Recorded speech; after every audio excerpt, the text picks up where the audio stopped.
Bien-aimés dans le Seigneur, nous sommes heureux de nous retrouver dans notre service de mi-journée, le service de mercredi, un service où nous sommes à jeun. Nous prions pour que l'Éternel puisse nous faire grâce. Et en ce moment où nous voulons écouter la parole de Dieu, nous devons d'abord prier pour que Dieu nous inspire, pour que Dieu nous enseigne, pour que Dieu nous montre ses voies. Père, dans le nom de Jésus, nous prions pour la parole que tu veux nous enseigner maintenant. Enseigne chacun de nous connectés par réseau ou en direct. Papa, laisse autre que tu nous instruises. Instruis-nous, Seigneur, pour que nous puissions jouir de notre héritage qui est la fortune financière. Cher Saint-Esprit, parle-nous dans le nom de Jésus. Amen. Bien-aimés dans le Seigneur, chaque mercredi, nous sommes en train d'analyser le thème comprendre les fondamentaux de la richesse du royaume. Dans sa troisième partie, comprendre les fondamentaux de la richesse du royaume. Et nous sommes en train de voir comment est-ce que nous pouvons accéder à ces richesses du royaume. Qu'est-ce qui est de fondamental? Quels sont les éléments de base que nous devons avoir pour accéder à notre fortune financière? Bien-aimés dans le Seigneur, la place que nous donnons à Dieu dans la gestion de nos finances permettra de nous épanouir dans les moments difficiles. Les moments difficiles de la vie ne sont pas seulement pour nous. Les moments difficiles de la vie ont existé même du temps d'Abraham, du temps d'Isaac, de Jacob. Mais qu'est-ce que ces gens-là ont fait? Ils avaient placé Dieu à la première place. Dans Genèse 26, à partir du premier verset, la Bible me dit qu'il y eut une famine dans le pays. Outre la première famine qui est liée du temps d'Abraham, ça signifie du temps d'Abraham, il y a eu des moments difficiles.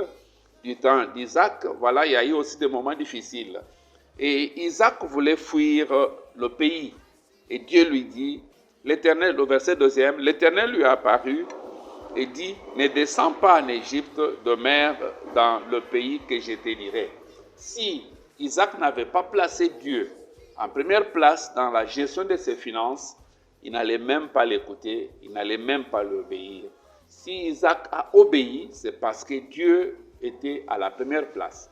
Bien-aimés, dans nos gestions financières, si Dieu occupe la première place, nous allons nous épanouir dans les moments difficiles de la vie.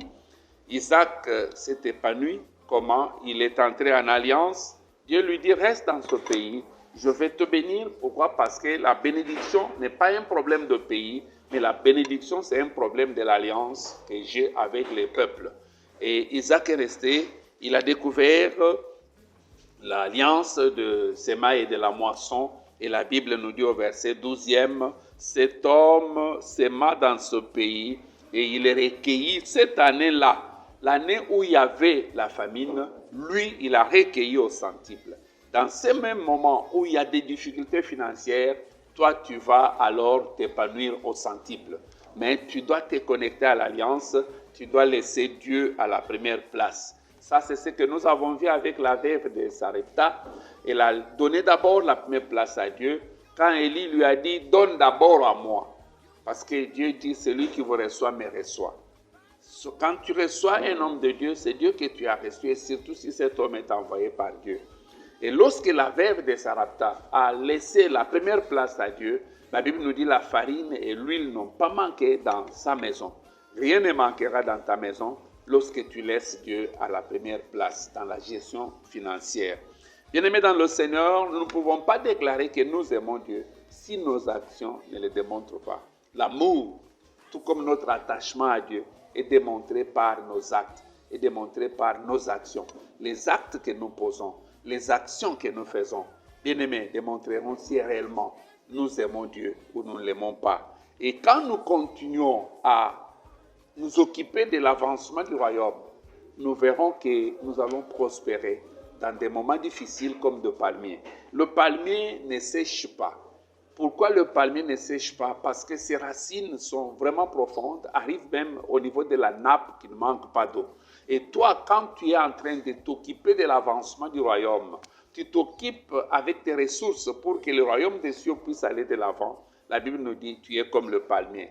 Dans Psaume 92, ou 90 pour ceux qui sont ici à Kinshasa, le Psaume 92, la Bible nous dit, Psaume 92 au verset 13e jusqu'au verset 15, la Bible nous dit, les justes croissent comme le palmier, ils s'élèvent comme le cèdre du Liban. Plantés dans la maison de l'Éternel, ils prospèrent dans le parvis de notre Dieu. Ils portent encore de fruits dans la vieillesse, ils sont pleins de sève et verdoyants. Vous savez, quand il y a la saison sèche, les arbres perdent leurs feuilles, leur couleur verte diminue, disparaissent. Mais la Bible nous dit que pour quelqu'un qui est juste, c'est-à-dire qui s'occupe du royaume, même dans la saison sèche, il est toujours verdoyant. Je vois ton commerce produire encore de fruits. Je vois ton activité produire encore de fruits. Et cela dans le nom puissant de Jésus. Bien-aimé dans le Seigneur, servir Dieu et l'intérêt de son royaume est une clé essentielle pour la richesse d'alliance. Lorsque tu sers Dieu et tu sers les intérêts du royaume des cieux, du royaume de Dieu, bien-aimé, c'est une clé essentielle. Dans Matthieu chapitre 6, le verset 24 et le verset 33, la Bible nous dit, Matthieu 6, 24, « Nul ne peut servir deux maîtres, car ou il haïra l'un et aimera l'autre, ou il s'attachera à l'un et méprisera l'autre. Vous ne pouvez servir Dieu et Mammon. » Et au verset 33, on nous donne conseil, on dit, « Cherchez premièrement le royaume et la justice de Dieu, et toutes ces choses vous seront données par-dessus. » Toutes ces choses. Les voitures font partie des choses. Les maisons font partie des choses. La promotion fait partie des choses. On dit toutes ces choses. Lorsque Dieu occupe la première place, il n'y a aucune chose qu'on ne peut pas avoir. Je te vois nager dans la dimension d'avoir toutes les choses. Et cela dans le nom puissant de Jésus. Bien-aimé dans le Seigneur, ce n'est pas tout le monde qui sert Dieu, qui jouit de ses avantages, qui jouit de ces choses. Pourquoi? Parce que notre service doit être fait selon ce que Dieu veut. Voilà pourquoi il y a des exigences pour garantir un rendement profitable de nos semences. Notre service, c'est une semence. Mais pour jouir du rendement de ces semences, nous devons le faire comme Dieu le veut. Vous savez, dans Deutéronome 28, la Bible nous dit au verset 47, pour n'avoir pas servi Dieu au milieu de l'abondance, avec joie. C'est-à-dire, il y a certaines choses qu'il faut avoir pendant que nous servons Dieu. Alors, quelles sont ces exigences pour nous aujourd'hui? La première exigence, nous devons s'aimer avec amour. Nous devons s'aimer avec amour. Nous devons s'aimer avec amour et dans l'amour. Si tu sers Dieu sans amour, ce que tu fais est nul. L'apôtre Paul nous dit dans 1 Corinthiens 13, le verset 3e, l'apôtre parle de l'amour. Il dit quoi? Il dit, et quand je distribuerai tous mes biens pour la nourriture de pauvres, quand je livrerai même mon corps pour être brûlé, si je n'ai pas la charité, si je n'ai pas l'amour, il dit, cela ne me sert de rien. Donc l'amour reste la fondation lorsque nous voulons servir. Je dirais, celui qui aime, il donne. On peut donner sans aimer, mais celui qui aime, il donne. Et lorsque nous donnons avec amour, nous sommes en train de sécuriser notre accès à la fortune financière. La deuxième exigence que nous devons avoir, nous devons s'aimer, pas comme une charge, pas comme un fardeau, mais nous devons le faire comme un privilège. Bien aimé, c'est un privilège de donner. J'ai beaucoup aimé David qui avait tant de biens. Il dit à Dieu dans 1 Chronique, il dit, qui suis-je et qui est mon peuple, pour que nous puissions t'offrir. Ce que nous te donnons vient de toi. Donc c'est un privilège. Quand nous donnons aux autres, c'est un privilège. Ne considérons pas ça comme un fardeau. L'apôtre Paul dit, c'est pour moi une loi de la nécessité qui m'est imposée si j'évangélise. Il dit, si je le fais malgré moi, cela n'est qu'une charge et je n'ai pas de récompense. Mais lorsque je le fais de tout cœur, de bon cœur, j'en ai la récompense. Bien-aimé, même dans le service du donner, même quand nous sommes en train de s'aimer, ne donne pas comme une charge. J'ai toujours dit aux chrétiens, si tu n'as pas la conviction de me donner, ne me donne pas, sinon tu vas gaspiller ta sémence. Cette sémence doit être donnée de bon cœur, doit être donnée pas comme une charge. Ne prends pas les données comme un fardeau qui t'est imposé. Non. Si tu vois que c'est un fardeau, ne donne pas. Tu dois donner comme un privilège. Tu vois, c'est un privilège que tu as. Dieu te fait le privilège de toucher le cœur des autres. Et quand tu touches le cœur de quelqu'un, il va aussi toucher tes mains. Je vois quelqu'un aller loin dans le nom puissant de Jésus. Dans Jérémie 23, le verset Jérémie 23, le verset 35 à 38, Jérémie 23, 35 à 38, vous direz chacun à son prochain, chacun à son frère, qu'a répondu l'Éternel, qu'a dit l'Éternel, mais vous ne direz plus menace de l'Éternel, car la parole de chacun sera pour lui une menace. Vous tordez les paroles du Dieu vivant et de l'Éternel des armées, notre Dieu. Tu diras au prophète qui t'a répondu l'Éternel, t'a dit l'Éternel, et si vous dites encore menace de l'Éternel, alors ainsi parle l'Éternel, parce que vous dites ce mot menace de l'Éternel, quoique j'ai envoyé vers vous pour dire, vous ne direz pas menace de l'Éternel. Donc, quand tu es en train de servir Dieu, tu n'es pas menacé. Il ne faut pas le déclarer. Ah, je suis fatigué même de donner. Chaque jour, on demande de donner. Ne parle même pas si tu n'as pas cette conviction-là de donner, comme de voir les donner comme un privilège. Ne donne pas. Dieu n'a pas besoin de tes dons pour faire son ministère. Jésus entrant à Jérusalem, les disciples chantaient, criaient, et les gens ont dit, dites à tes gens de se taire. Et Jésus leur dit, si elles se taisent, les pierres vont crier. Donc Dieu a toujours des pierres qu'il a réservées pour crier quand les hommes vont se taire. Dieu a toujours des hommes qu'il a préparés pour donner quand les hommes vont se taire. Mais gloire à Dieu, l'apôtre Pierre qui avait compris ce secret, il dit, nous sommes de pierres vivantes. Donc personne ne criera à ma place. Aucune pierre ne criera à ma place. Je continuerai à donner, je continuerai à le faire. Ce n'est pas une charge, c'est un privilège. Bien-aimés, et troisième exigence, nous devons s'aimer dans la bonne terre. Nous devons s'aimer dans la bonne terre. Toute terre n'est pas bonne pour s'aimer. C'est pourquoi je dois identifier. Il y a une terre prophétique que je dois identifier. Si tu n'es pas dans ta terre prophétique, tu ne peux pas. Bien aimé, la plante, la semence, bonne qu'elle soit, si vous allez la semer dans des endroits pierreux, vous ne pouvez pas avoir la semence. Donc c'est très important d'identifier la terre et la bonne terre. Vous savez, souvent nous prêchons aux gens, la dîme c'est une semence, mais on ne parle pas aux gens de la terre où cette semence doit entrer. Et c'est très important. Tu dois localiser une bonne terre.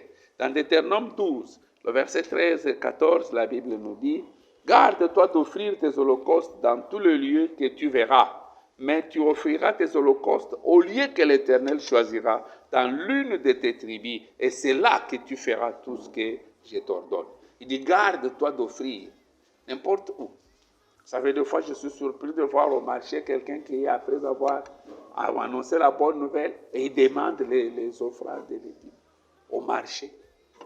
Bien-aimés, soyons sages. Parce que si la terre n'est pas bonne, quelqu'un est dans le véhicule, il annonce la bonne nouvelle, il est privilégié. Je dis, si du moins après avoir annoncé la bonne nouvelle, quelqu'un est touché, il dit, je dois donner. Gloire à Dieu. Il a eu la conviction, il est touché et il donne. Mais toi-même n'exige pas, ne demande pas. Parce que nous devons avoir la sagesse d'avoir la bonne terre. Et c'est très important. Alors, bien-aimé, non seulement que tu as identifié la bonne terre, mais il y a un avertissement. Attention aux ennemis de la richesse d'alliance. C'est vrai, la richesse d'alliance est disponible pour nous. C'est vrai, je peux le faire avec, les considérer comme privilège, le faire avec bon cœur, le faire avec amour, s'aimer dans la bonne terre. Mais il y a les ennemis. Dans Cantique des Cantiques 2, le verset 15, la Bible me dit, attrapez pour nous ces petits renards. Ils sont tellement petits. Les choses qui détruisent ne sont pas tellement grandes, bien-aimés. Les choses qui détruisent sont petites. Les microbes sont tellement petits. Comme le virus de Corona. Il n'est pas visible à l'œil nu, mais il fait des dégâts terribles. De même aussi, nous avons certains virus spirituels. Et aujourd'hui, nous allons voir un de ce petit renard qui détruit nos richesses d'alliance, c'est les vols. Les vols. Quand on parle de vols, c'est l'action de celui ou de celle qui prend furtivement ou par force le bien d'autrui pour se l'approprier. Tu prends quelque chose qui n'est pas à toi et tu vas t'approprier de cela, tu n'es qu'un voleur. Et là, tu détruis les richesses d'alliance que Dieu a prévues pour toi. Dans Zacharie 5, Zacharie chapitre 5, il y a certaines personnes qui sont sous la malédiction, ils ne comprennent pas ça vient d'où. Du premier verset au verset 4e, la Bible nous dit, « Je levai de nouveau les yeux et je regardais, et voici il y avait un rouleau qui volait. Il me dit, que vois-tu? J'ai répondu, je vois un rouleau qui vole. Il a 20 coudées de longueur et 10 coudées de largeur. Et il me dit, c'est la malédiction qui se répand sur tout le pays, car selon elle, tout voleur sera chassé d'ici, et selon elle, tout parjure sera chassé d'ici. Je la répands, dit l'Éternel des armées, afin qu'elle entre dans la maison du voleur et de celui qui gire faussement en mon nom, afin qu'elle y établisse sa demeure et qu'elle la consume avec le bois et le pierre. Toi, tu ne seras pas consumé par la malédiction. Bien-aimé, quelqu'un se dira, moi je ne vole pas, mais sache-le, si tu ne donnes pas la dîme, tu voles Dieu. Il dit dans Malachie 3, il dit, vous me volez, nation toute entière. Et ils ont posé la question, en quoi t'avons-nous volé? Dieu leur dit, dans les dîmes et les offrandes. Bien-aimé, le 1/10 n'est pas à toi. À chaque fois que tu le prends, quand tu prends ça, tu es en train de voler Dieu. Mais aujourd'hui, je crois, par la grâce du Seigneur, cette malédiction ne va pas entrer chez toi. Tu vas te repentir là où tu es. Et tu vas prendre la décision de ne plus manger la dîme. Le 1/10 n'est pas à toi. Les offrandes ne sont pas pour toi. Dieu dit, vous me volez, nation toute entière. Voilà pourquoi vous êtes frappés par la malédiction. Dans Jean chapitre 12, le verset 6, la Bible me dit, il disait cela non qu'il s'est mis en peine des pauvres, mais parce qu'il était voleur. Et que tenant la bourse, il prenait ce qu'on y mettait. Ça, il s'agit de Judas. Quand on a répandu le parfum au pied de Jésus, Judas s'en est énervé comme si c'était vraiment son parfum. Et il a dit, pourquoi on a gaspillé ce parfum? On pouvait bien vendre et avoir l'argent pour aider les pauvres. Et la Bible nous dit, ne le disait pas pour aider les pauvres, mais il le disait parce qu'il était un voleur. Mais toi, tu ne vas pas voler. Ce qui n'est pas à toi n'est pas à toi. Ce que tu n'as pas aujourd'hui, cela ne signifie pas que tu ne l'auras pas. Mais au temps qu'il a fixé, tu vas l'avoir. Lève-toi là où tu es, tu vas prier. Si tu te reconnais dans tout ceci, tu vas te repentir. Dieu n'est pas un gendarme. Je l'ai toujours dit et je le dirai. Dieu ne cherche pas quelqu'un à condamner, mais Dieu cherche quelqu'un à pardonner. Les hommes cherchent quelqu'un à condamner. Souvenez-vous de la femme qui était attrapée en flagrant délit d'adultère. Chaque homme avait une pierre pour le condamner. Mais lorsqu'il est arrivé chez Dieu, Dieu ne cherche pas quelqu'un à condamner.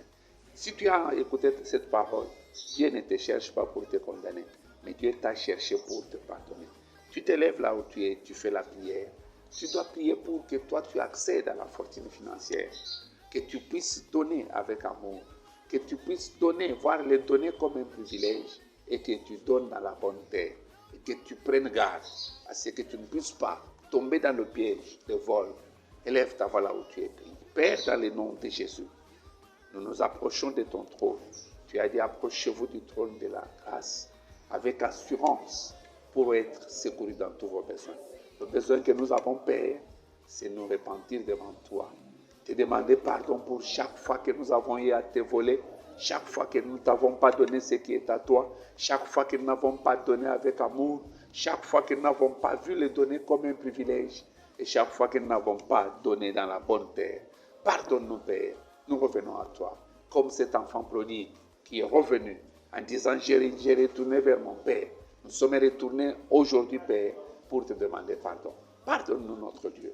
C'est dans le nom précieux de Jésus que nous avons ainsi prié. Amen. Après avoir fait une telle prière, bien-aimée, Dieu t'a pardonné.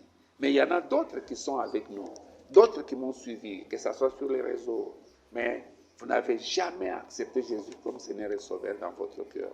La première prière que Dieu exauce, c'est la prière de repentance d'un pécheur qui revient. Si tu peux revenir aujourd'hui, Dieu va t'exaucer. et tu vas accéder à la fortune financière. Si tu veux recevoir Jésus pour devenir enfant de Dieu, mets juste ta main droite sur la poitrine et fais cette prière avec moi. À haute voix là où tu es, si tu peux dire, Seigneur Jésus, je reconnais que je suis un pécheur, je ne peux pas me sauver, j'ai entendu ta parole, j'ouvre mon cœur, entre dans mon cœur, sois mon Seigneur et mon Sauveur personnel. Pardonne mes péchés que je fais consciemment ou inconsciemment. Inscris mon nom dans ton livre de vie. Aujourd'hui, je crois de tout mon cœur et je confesse de ma bouche que tu es le Fils de Dieu. Tu es mort pour mes péchés et tu es ressuscité pour me justifier. Aujourd'hui, je suis justifié. Mes péchés sont pardonnés. Je suis né de nouveau. Je suis lavé par le sang de Jésus et je suis enfant de Dieu. Au nom de Jésus. Amen. Bien-aimé, après avoir fait telle prière, tu es réellement enfant de Dieu. Et ce qu'il te faut maintenant, c'est grandir dans la foi. Et pour grandir dans la foi, tu as besoin des adultes. Voilà pourquoi si tu nous as suivis sur les réseaux et que tu n'es pas dans cette ville de Kinshasa, je te prie de te joindre à une église où Jésus est prêché en vérité, en esprit, et de grandir et croître pour que tu puisses jouir de tout l'héritage que nous avons en Christ.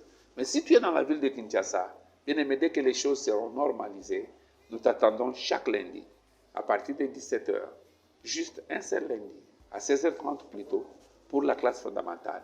Et chaque mardi à 17h, nous avons la montagne de prière. Nous venons prier pour que Dieu nous donne la réponse à nos questions. Et chaque mercredi, comme aujourd'hui, nous avons notre culte de communion avec un enseignement puissant. Le service se fait avec la Sainte Seine et nous sommes à Jeun à 17h. Et chaque dimanche, nous avons deux cultes. Le premier à 7h jusqu'à 9h15. Le second à 9h30 jusqu'à 11h45. Dans tous nos services, bien-aimés, vous serez toujours bénis. Et le pasteur reçoit chaque jour, lundi, mardi, jeudi, vendredi, de 10h à 15h. Vous allez vous poser la question, mais c'est où? Nous sommes dans la commune de Mongafula, particulièrement au niveau des triangles de la Cité Verte, juste en face de la pompe indienne, sur la route Matadi, au numéro 5. Que le Seigneur vous bénisse. On se retrouve à la prochaine. You are amazing, dear Lord.